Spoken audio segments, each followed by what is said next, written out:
Hello, everyone. Good morning. Good morning, everybody. Good to see you. We're about 4 minutes from start. I'd like to welcome you all to the Mojo Loop PI 21 convening. It's really great to have you all. There are very many people in this room who are here for the umpteenth time, starting with Miller. And then there are those who disappeared for a while and have shown up again. There's Rob at the back. Rob, if you want to wave everyone. Rob was last with us before COVID. Who else? There's somebody else I saw here who hasn't been with us in such a long time. Who? Richard. Yeah, no, Pedro, you were with us last time. Ed. Yes, where is Ed Cable? Is Ed around? I know he's around somewhere. Is he in the room? He's around somewhere, I'm pretty sure. There are lots of people who I'm really excited because a lot of you have been exchanging emails back and forth for like 3 years, and this is the first time I'm seeing you all in person, so very excited about that. I also do want to acknowledge the folks on Zoom. Thank you so much for joining us. I can't see you, but I know you're there. Thank you so much for joining us today. So I want everyone to know who's in the room. So if this is your first time here, could I ask you to just stand? Oh, I can see the people on Zoom. All right, 1 second. I'll come back to the Zoom people in a second. For those who it's your first time to be here at the Mojo Loop convening, could I please ask you to stand? If it's your absolute first time. Wow, look at that. Round of applause, everyone. Wow. Excellent. You may have your seats. Thank you so much for joining us. The reason why I made you stand is because I can see it from my dashboard, but most of these people can't. Our community is growing in leaps and bounds, and I wanted you to see physically what that looks like. So thank you so much for joining us. You will have a fabulous time this week. I guarantee it. If this is your fourth in-person convening, raise your hand. Your fourth in-person convening, including those on Zoom. Fourth or more. Hey. Awesome. So those are the guys who know all the tips and tricks. So if you want to just find them at lunch break, they can tell you where the hidden stash of goodies is. Excellent. Second time? Second time? Hey. Great to see you guys. Thank you so much for coming. This is awesome. This is something I'm really excited about. We've now you'll notice those of you guys who this is your umpteenth time to come for the convening, that every year over the last 2 years we've had to increase the size of the room in order to accommodate you all. So this is something that's really exciting for me, and it's a good indication of how engaged you are, how present you are. Very happy to have you here. So why are we here?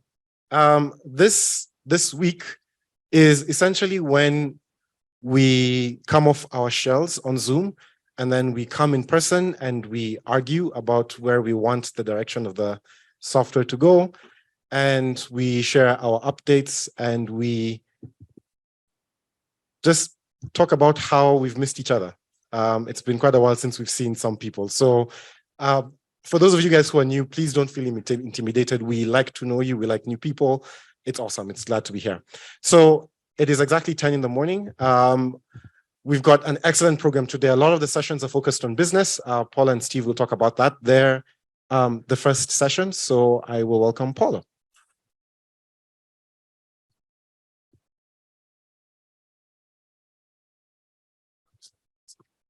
All right. Thank you, Simeon. And once again, thank you all for being here. When we say PI 21, that means program increment 21, which means this is literally the 21st time our community has met in person or hybrid. We had a couple of years there where no one was able to travel, but we're delighted to be able to be back in the room. And I'm estimating this is our largest in-person event that we've had over the 21 increments. So I'm really delighted to see the growth in participation. So I am Paula Hunter. I'm the executive director of the Moja Loop Foundation. My slides are brief, but I wanted to just share a few things about the foundation with you all in the room. First of all, we have a good representation of our staff here in Rwanda this week.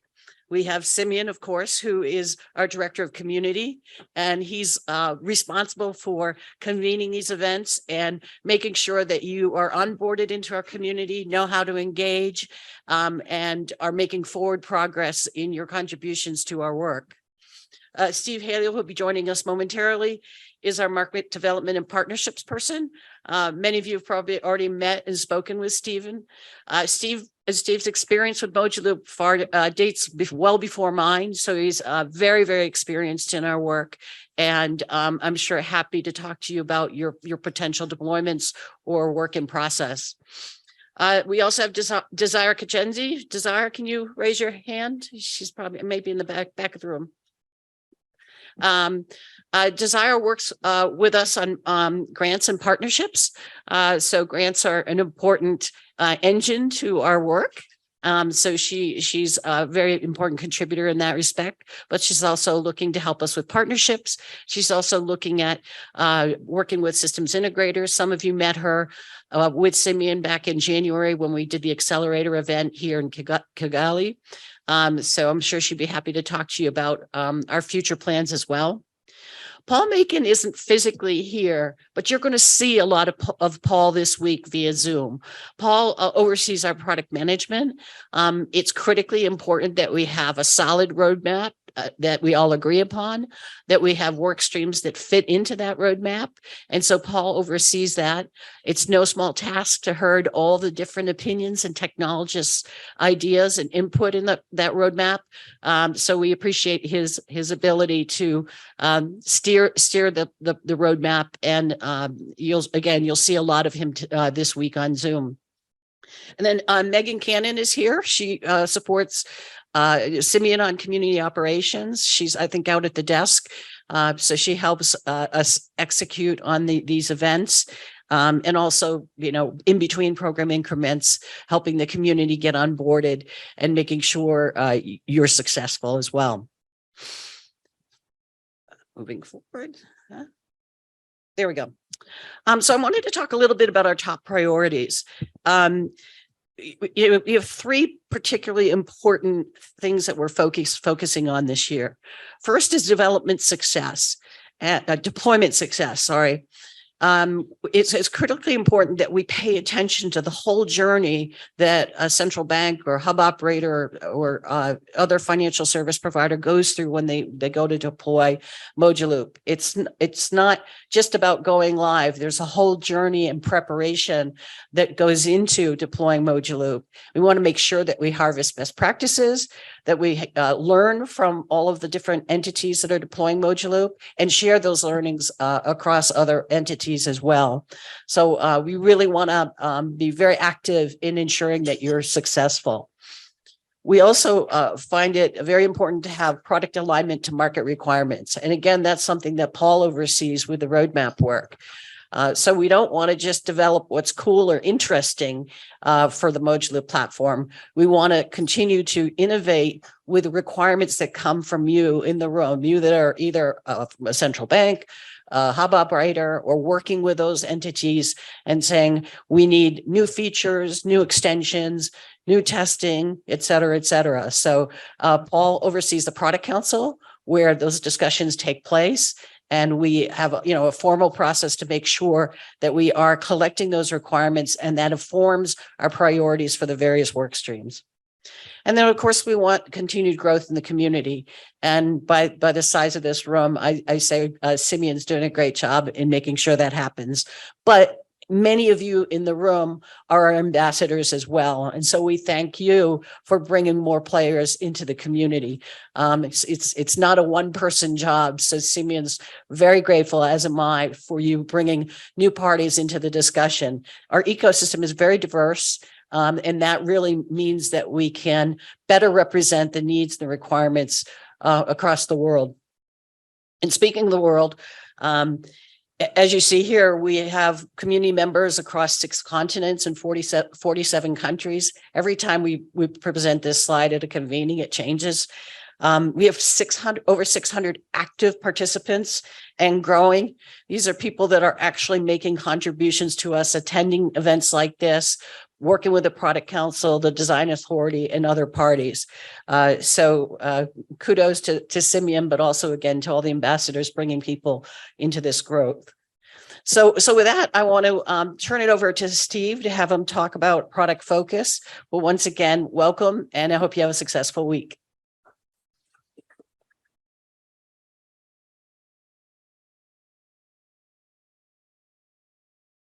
All right, thanks, Paula.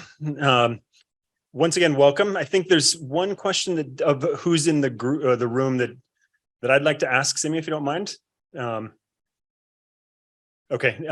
Is that how many people in here at one point in your life would have said, "I'm an engineer"? Look around. There was a time when I first started these that I was probably one of the only people that didn't raise my hand. So this is incredibly exciting that we're expanding the community beyond just the engineers to the practitioners, to the business people, to the operations people, because that's what the technology is here to serve. So super exciting that we are expanding the community into that area as well. All right. So Simi, you're saying, and how much time do I have? Okay. All right. There we go. Okay. I hope that everyone who wanted to got a chance to listen to the what is the level 1. Sorry, where am I supposed to point this? There we are. Okay, got a chance to listen to the level 1 principles. There's some things that I'd like to talk about of what are some specific areas where Mojaloop, what is Mojaloop first of all, and why does Mojaloop specifically apply to those level 1 principles and inclusive instant payment systems? So first of all, again, always good to level set. Hopefully you know what Mojaloop is if you are here, but this is how we talk about it. It is an open source software for instant payments clearing. So whether you say real-time payments, RTP, whether you say faster payments, whether you say instant payments, it's for us the same thing. And this is a software that helps you do that. And it helps hub operators drive financial inclusion, developed from the ground up for mobile payments. A lot of other hub technologies were designed initially for bank-driven transactions, not mobile-driven transactions. And obviously they can be applied to those, just like Mojaloop can be applied to bank-driven transactions. But this was designed for mobile first. So when you look at some of the design principles, when you look at some of the way it's coded, that you can see that in some of the design. Some of the 4 main principles that we like to talk about: local ownership and vendor optionality. That's incredibly important to provide sovereignty of a nation's payment system. That gives you the ability to own your own system, control your own system, and not be dependent on any foreign entities, whether governments or private sector entities in your payment system. Lower cost for low value transactions. That is a very particular goal for us. We tend to talk about sub $1 transactions. And that is our main purpose. If anyone had looked at some of the level 1 principles, there's a goal of free for the consumer. That's a great goal. We would like that to happen. We very much want that to happen. Our job in that goal is it is impossible to have free for both sender and receiver if the cost of that transaction, the overall cost of the system, the cost of the hub operator, the cost of the financial institutions, the cost of infrastructure, if the overall cost for everyone in the system is very high, you have to overcome that cost before you can start talking about revenue for the different participants. So it is our job to bring down the cost. If you want to charge $10 per transaction, that is completely up to you. We want it to be your choice. So if we can get that cost of transaction for everyone, again, for the hub operator and for the financial institutions, as low as possible, then they have a choice of what you want to charge. Lower cost and risk for different classes of financial institutions. And we're going to be hearing later on from FitzWorks about their experience in doing onboarding of small microfinance institutions. And I think they're going to be talking also later on about how they've found ways to bring even smaller ones that barely even have a core banking system safely and effectively into an instant payment system. That is groundbreaking.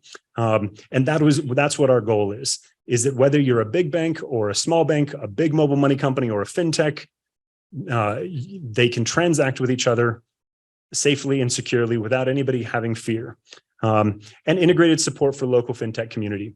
And primarily what that means is system integrators from a local, that can actually do the deployment, do the implementation, do the maintenance, do the modifications, but also fintechs that want to offer services directly to customers through third-party payment initiation. So those are the four things we tend to look at. I welcome any of the experienced people who've been here for more than a couple of convenings to let me know if I've missed something on what are the important components of Mojaloop. All right, something else we've talked about, so talking about the product focus. We developed these three pillars to make sure we're answering Paula's focus areas so that we as a group know where we want to focus. So the first one is making adoption easier. And primarily we're focused on this is to describe where we're going to go for the rest of the week. Today is primarily lessons learned from a variety of markets. We're going to be hearing from Tanzania, Rwanda, Myanmar, Guinea. I'm sorry if I've forgotten someone, about some of the lessons of implementing Mojaloop, but also other instant payment systems, how to do a pilot, how to do a POC, how to onboard your participants. All of these types of experiences that we've had from a variety of markets, including from a number of fintechs in Rwanda that are going to provide their experiences of how do they get onboarded into using Mojaloop. All that's going to happen today. Experiences from various markets. And then tomorrow we're going to get started on the product work, which Paul is going to lead for us online very, very well. And we're starting with pillar 1 tomorrow morning. So tomorrow morning, it's all going to be about pillar 1. We're going to talk about the adoption toolkit. We're talking about a variety of things of infrastructure, on-prem, IAC, Azure. Hopefully our friends from AWS are going to be listening and they're going to come into the next one and say what they're going to provide and help us build. So infrastructure is incredibly important to make adoption easier. We're going to talk about portals, the hub portals, the DFSP portals. Hopefully, I think there's a few updates. And then in the afternoon, we're going to move into achieving scale.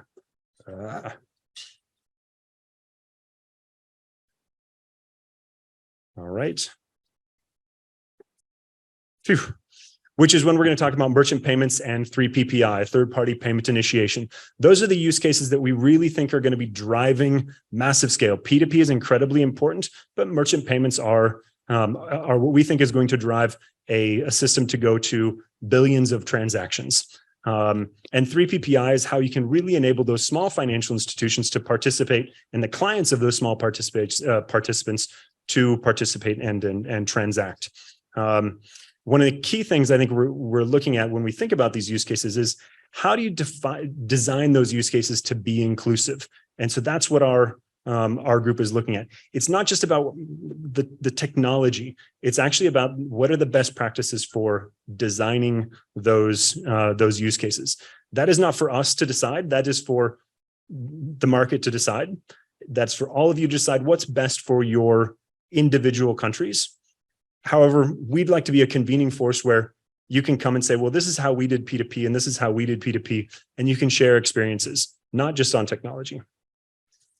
Connecting to other systems. And that's what we're going to talk about for an entire morning. On Thursday, we're going to be talking about cross-border payments. It's a very exciting morning for us. We're going to be cross-border is something we've been talking about for a long time, but I think we've defined a way of tackling the pieces of it that's going to allow us to focus even more. So we're going to talk about 4 sub-pillars of cross-border, and then we're going to dig deep into how we've defined those or what progress we've made on those 4 sub-pillars of cross-border. We're also going to talk about DPG interoperability, primarily with G2P payments and G2P Connect. And later on today, we're going to hear a presentation of a new initiative on DPG interoperability, which we're very excited about. So that's the direction we're going to go over the next few days. Today, again, lessons from a variety of countries, a variety of markets. Tomorrow morning, we're going to be talking about making adoption easier. Really hope anyone who loves infrastructure can come and join us. That's the end of my slides anyway.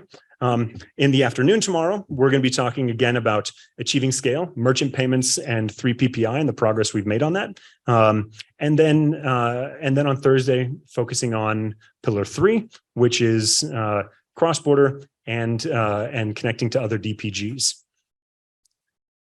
That's all I have for the introduction, the guide. Again, incredibly excited. We have so many people here from a variety of different backgrounds. We have engineers, hub operators, central banks, regulators. It is incredibly important for us that you're all here. If you haven't understood this yet, we are an open source community. And so it's incredibly important for us to have this market-driven product focus with your input. So just because you're not an engineer doesn't mean you can't be part of an open source community. We want you to actually help guide what would be best practices. You should be the ones that are driving what the engineers are building. So thank you so much for being here. And with that, Simeon.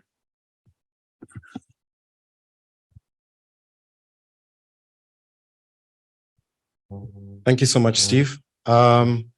Before we begin, I want to do two things. At this point in time, there are a couple of people that I want to recognize their presence here today.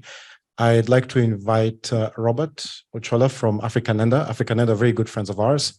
And Robert can make the introduction.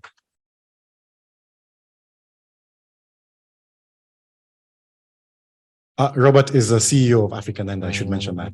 Thank you. Thank you very much, Simeon. Good morning, everybody. I think it's traditional from where we come from in Africa that when we have specific guests, we recognize them. So thank you very much for this opportunity. But before I do that, I just want to say something very brief. I'm not a politician. So when you give me the microphone, I don't sort of shoot off a tangent, but I think it's important I do say something brief.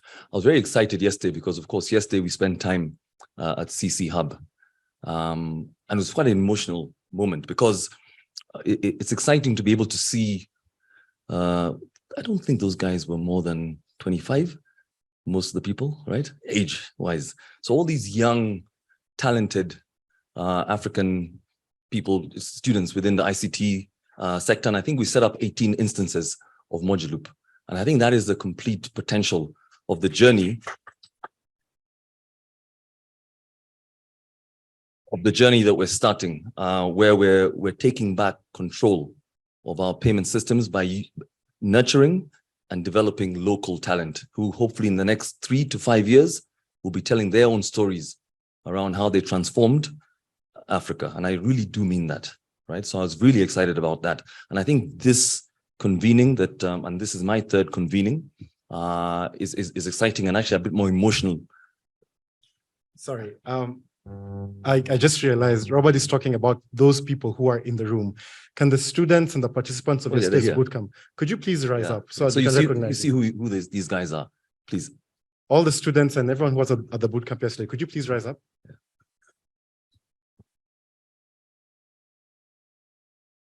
Don't be shy. Come on, rise up. I can see a bunch of them. Yeah. You guys, yeah, please just stand up. Please just stand up. Yeah, so this is the future of Africa, right? And therefore, I thought it's important that we start on that note so that we bring it home. So as I give my the introduction of some of the key stakeholders who are here, it's important for them to see the potential and the journey that we're kicking off.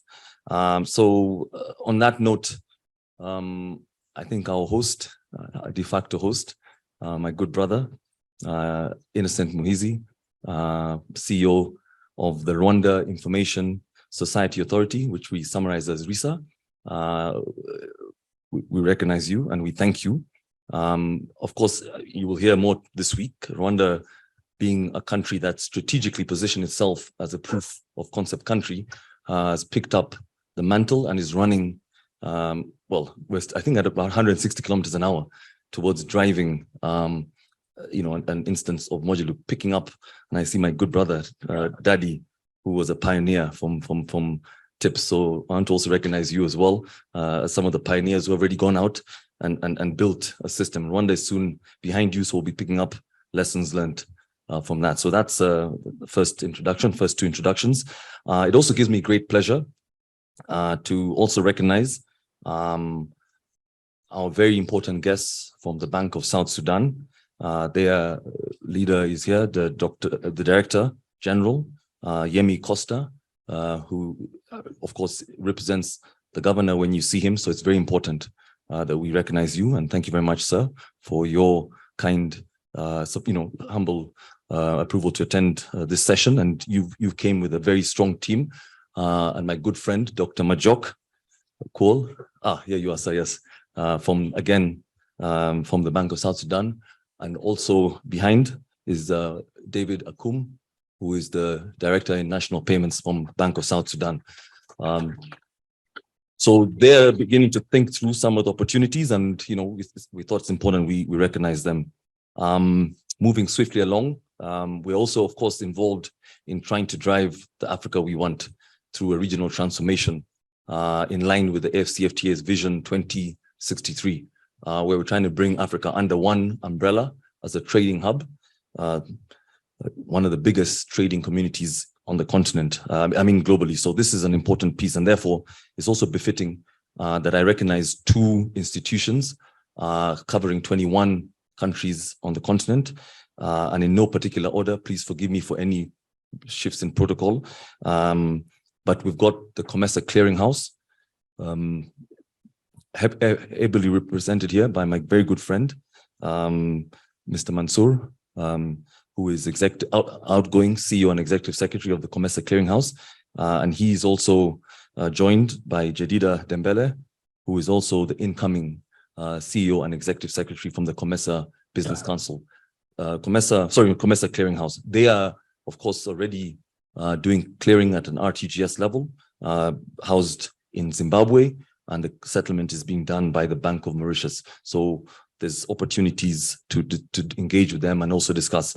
It also gives me great pleasure to have Teddy. I will try not to massacre the second name, forgive me. Sobra Mahin, I hope I said that properly. Teddy is the CEO and Executive Secretary for the COMESA Business Council, who are championing a regional payment system for retail payments, covering retail and MSME. They're beginning their journey, so we're very excited about the opportunity, and they'll be collaborating quite closely with the COMESA Clearinghouse. And Teddy is also joined by the champion and the sort of vision carrier, my good friend, Dr. Jonathan Pinofol. So I think it's important that we do recognize that they are here, because what you've got is not just a convening, but also convening that brings in critical stakeholders who are decision makers, so they can sort of begin to understand what the opportunities are and how they can use and build this community to move and shift their agenda forward, so that when they're making decisions, it's based on understanding what the opportunities are and which solutions are available. So thank you very much for giving me this opportunity, but please, do spend time and speak with them. And I think we've got a very great week ahead. So thank you, and do enjoy your session.